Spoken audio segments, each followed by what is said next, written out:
What's up everyone, welcome back to more Reddit stories about entitled people, Karens, and all that kind of stuff. As usual, we'll be checking out some more Reddit posts, so be sure to share your thoughts about today's stories down in the comments and let's get into it. City inspector entered my home without my permission. I have a petty neighbor who keeps calling the city inspector for anything I decide to do with my home. The only big thing I've needed a permit for was my fence, which I made sure to get because I heard rumors this neighbor could be an issue. One day the inspector shows up to my house and says, "You know why I'm here," and points at the fence. I tell him we have a valid permit and there's no issue. He asks me if I'm doing any other work around the house, like replacing windows or adding structures, which I'm not, so I tell him no. He then tells me he's going to make sure all of my windows were done with the proper permits. Okay, great, I bought the house with these windows. I'm not too worried. I haven't done anything wrong. The next day, I have a contractor over to patch some drywall in my living room. Less than 2 boards. Definitely don't need a permit for this in Florida, after a chimney leak damaged the previous wall. The contractor is in and out of my house, so my living room door is wide open.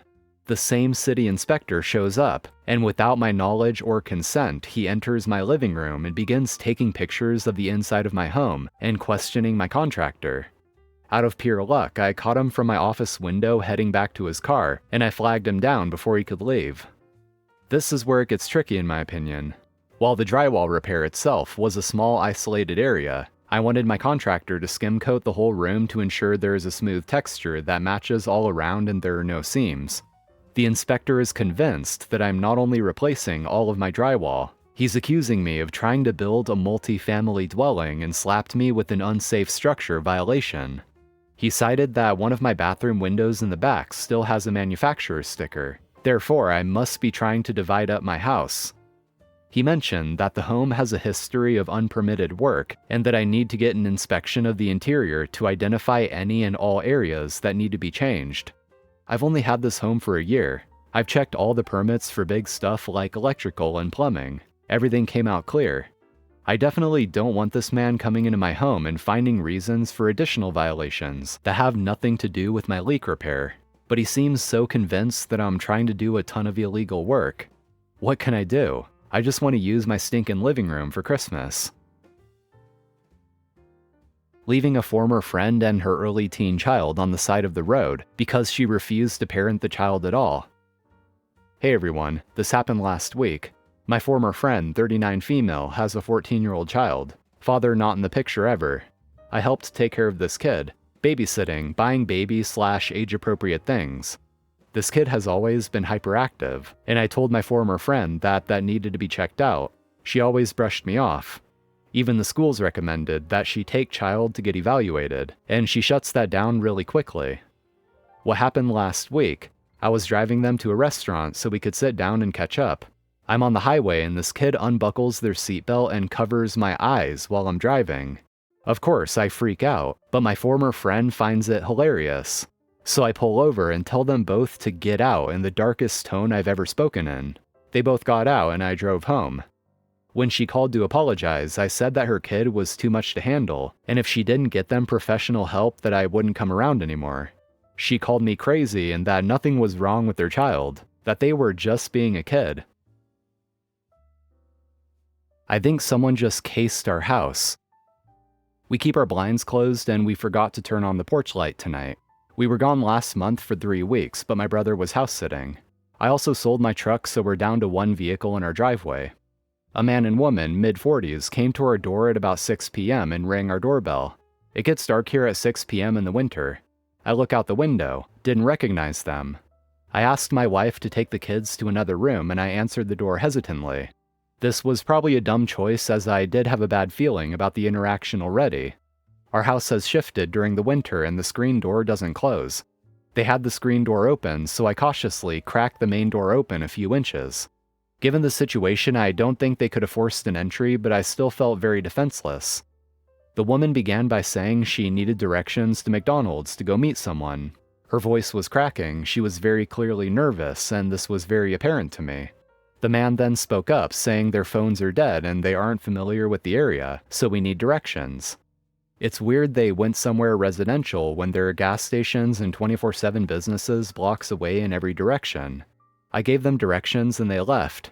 I got a really good look at them, but did not get a good look at their vehicle as they parked on the street and it was dark.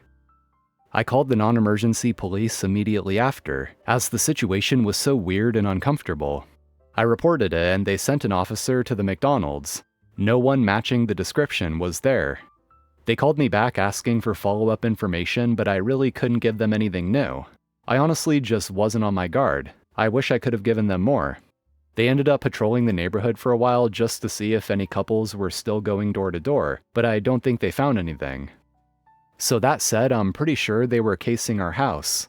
I am sleeping on the couch tonight, and I replaced the batteries on our Arlo cameras. Shame on me for letting them die while we were on vacation last month, on the outside perimeter. Doors are locked. Unfortunately, only one has a deadbolt. Windows locked, and I have some heavy things piled up as a further deterrent until I can buy heavy doorstops tomorrow. My dad is coming by tomorrow with the security system he has laying around to install further on windows and doors, and will help me put in a deadbolt on the door that doesn't have one. Worst case scenario, I am also armed and reasonably well practiced. I am not an expert, but I get range time in every few months, and know how to operate the firearms we own confidently, safely, and effectively. I think we're at least as prepared as we practically can be. So given the circumstances of this interaction and all the details, I think it's pretty safe to say that it is quite likely that they were casing the place, and were trying to see if the owners were home to determine if it was a good target for a break-in. So given all that, I think all the extra measures that OP is taking is a good thing. You can never be too careful, and it's never a bad thing to over-prepare for a situation like this. And if they were casing the place, the fact that they now know that people are actively at home is probably a good enough deterrent, and hopefully that's enough for them to just move on. All in all though, that's still gotta be a pretty unnerving experience, and anyone would probably rightfully feel pretty paranoid for a while after that. Charged with resisting arrest and assault on an officer. NOP posted this in r/legal advice. I'm in Seattle, Washington if it makes a difference. My boyfriend is legally blind, to the point of having almost no vision at all, only light sensitivity, and only for very bright lights. I am going to make the events into a bullet list to try to make this more clear.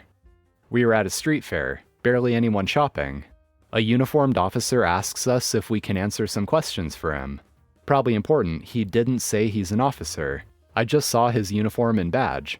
We agree, and he asks us where we parked, if we had anything to drink. We had a few beers each, and if we passed by a certain stall. We did, and we spent a minute or two looking through it. Officer asks if we'd like to confess to taking anything. We of course say no, and my boyfriend starts walking away. The officer puts a hand on my boyfriend's shoulder and asks him to hold on a minute. No, this isn't assault. My boyfriend does have diagnosed PTSD, and in what I would describe as a knee-jerk reaction, grabs the officer's wrist, drops his cane, and spun to face the officer. This I would consider assault. Boyfriend starts breathing hard, and is showing the same signs he shows when he's going to have a panic attack. The officer very quickly gets my boyfriend on the ground and gets on his back. My boyfriend is struggling to get the officer off his back and off the ground. He's starting to tear up and is having pretty much a full-blown panic attack. The officer puts a hand on the back of my boyfriend's head. He does not force his head down, just holds the back of his head and tells him to calm down. He goes catatonic, just heavy breathing, extreme shaking, and unable to speak. The officer gets handcuffs on him, which I think is good to protect the officer and my boyfriend, which I completely understand the need for. My boyfriend is placed under arrest for assaulting a police officer and resisting arrest. During the physical encounter, which may have lasted all of 3 to 5 seconds, I was trying to get him to calm down, but I don't think I told him that this man was a police officer, and I know he didn't identify himself as one either.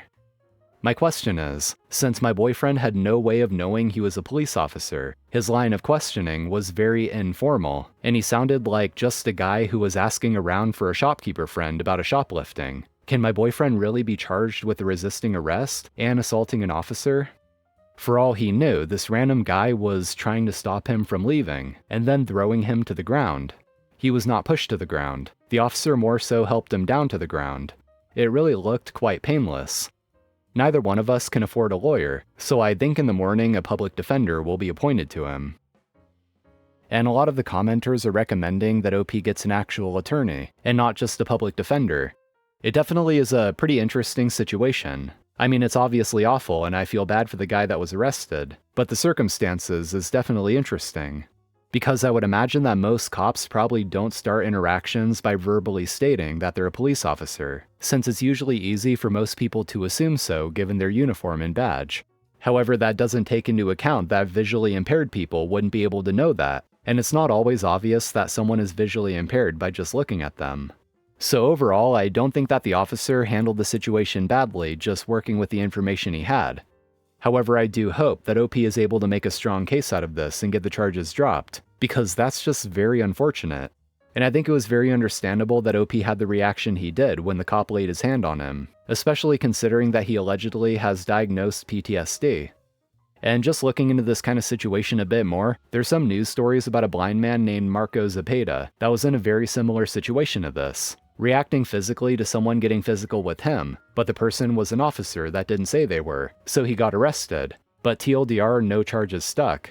So I hope OP's boyfriend is able to get out of this too. Makes my day when a flight attendant destroys an entitled person. My final connecting flight from YUL to NYC, Air Canada operated with a United number, was barely a third full. Oddly enough, first class was completely empty, but since I was using my United account, I wasn't eligible for an upgrade. Lady in front of me, in comfort, turns to the guy next to her and says, "I'm going to sit up there," pointing to first class with a smug grin. He chuckled and said, "Good luck," clearly aware of what was likely going to happen since we had all boarded in Group 2. Flight attendant comes by with the seating chart and asks her, "What's your seat number?" She goes, "Oh, I was sitting right there," pointing back like nothing happened. Flight attendant calmly explains it's a paid upgrade to sit in first class. She argues there's no one in first class, then quickly pivots to, "I can pay for it." Flight attendant shuts that down, saying she can't pay for it now, and says if she doesn't move, police will be involved. She gets up, gives the flight attendant a weird twitchy smile, and slinks back to her seat. Not the original one, but still in comfort. Definitely gave off embarrassed but pretending she's unbothered energy. I won't lie, it was a bit of a comedic highlight. Not sure if the flight attendant was serious about the arrest part, but shout out to him for handling it professionally. Edit. The flight attendant didn't immediately say the police would be involved after telling her about the paid upgrade, etc. There was more dialogue back and forth that I couldn't hear clearly. He was calm and looked like he made a joke within the dispute. Then after a couple minutes of banter, he mentioned something about the police. That's when she got up. Anyway, that's gonna do it for today, so thank you for watching, I do appreciate it. Be sure to hit that like button and subscribe to the channel if you want to see more. So take care, stay tuned for more, and I'll see you next time.